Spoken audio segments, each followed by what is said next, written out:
Ready to Die is the only non-posthumous album by one of the biggest rappers of all time, the Notorious B.I.G, aka Biggie Smalls. It's one of the few hip-hop albums so iconic that even people who aren't rap fans will recognize the mega famous cover art. To go over the backstory of Biggie and everything that happened after the release of this record would take years, especially the famous feud between him and Tupac. But this debut album was what really launched Biggie into mainstream success, thanks to big hits like Big Poppa, Gimme the Loot, and one of my favorite rap songs of the 90s, Juicy. Hip-hop in 1994 was going through a really interesting era. Gangster rap was becoming more and more popular thanks to the controversial and boundary-pushing NWA, as well as Schoolie D, an underappreciated pioneer of the subgenre, and Biggie Smalls would soon become one of the most defining figures of gangster rap too. The album's intro and outro suggest there's a concept behind the album. The intro opens with the sound of a baby being born, presumably Biggie, and the father figure in that skit is played by the diddler. So the album starts with a birth and ends with Suicidal Thoughts, a conceptual and incredibly dark track where Biggie calls a close friend and unloads his suicidal thoughts. The man on the other end, of course, is deeply concerned.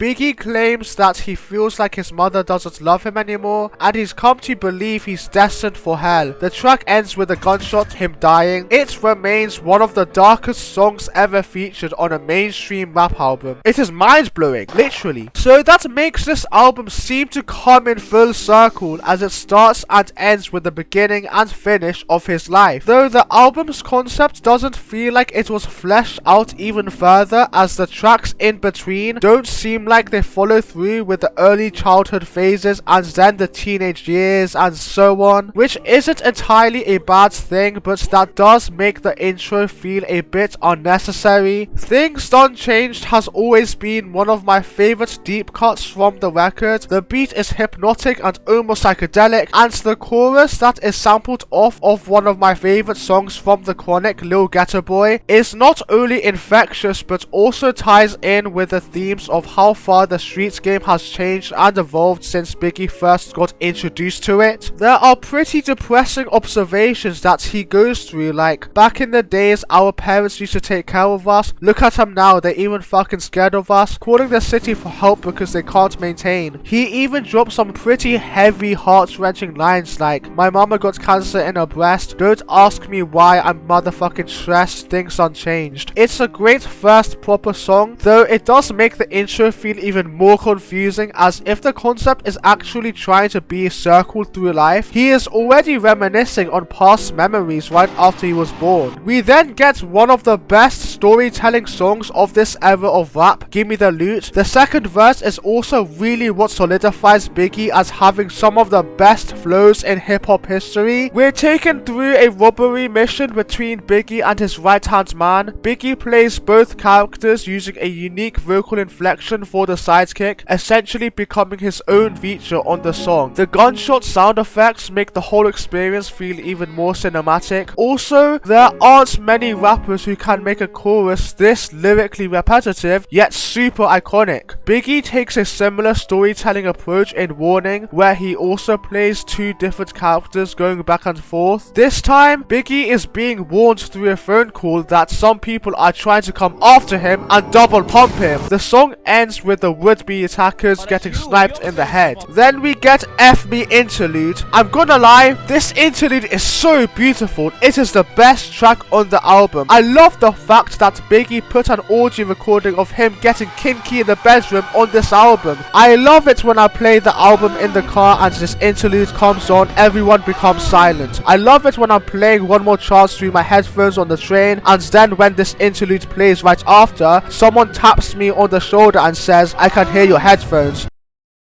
I love how this skit is enough to worsen this album experience as a whole. I love how there's no music video. Juicy comes 2 songs later. It's so good that it makes me feel like Biggie in that interlude. Not only is the smooth chorus sung by Total uplifting, but the vocals themselves makes me feel like I'm lifting up from the ground. The uplifting lyrics in the chorus, a flip on the song Juicy Fruit, align with Biggie's verses where he celebrates his success and expresses gratitude not only for how far he's come, but also for how far hip-hop as a genre has come. It also features some of the most iconic opening lines to ever land on a rap song. Biggie's delivery is full of confidence, and that line about blowing up like the World Trade, that was ahead of its time. Juicy is one of the prime examples of a song that nobody truly hates. Everyday Struggle is another strong highlight. It lyrically juxtaposes with Juicy, as this time Biggie raps about his street life and how every day feels like a struggle. Me and My Bitch is one of the most underrated cuts here. I like the love story that tells how close Biggie is with this girl. He likes her so much that he drops one of the most romantic lines to ever land on a love song. You look so good, huh? I'll suck on your daddy's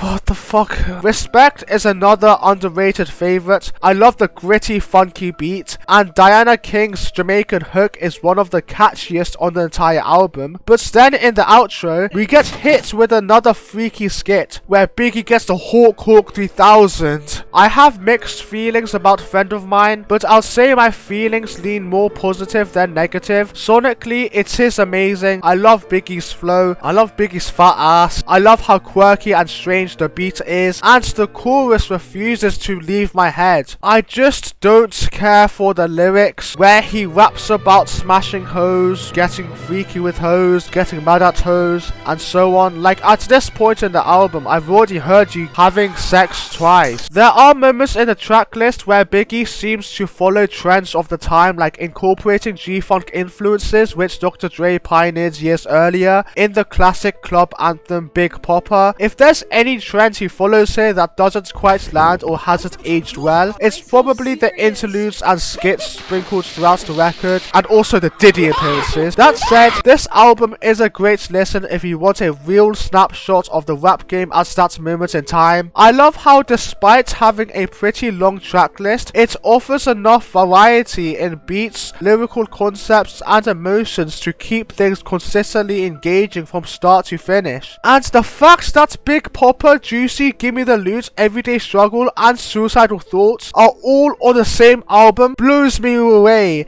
Blow me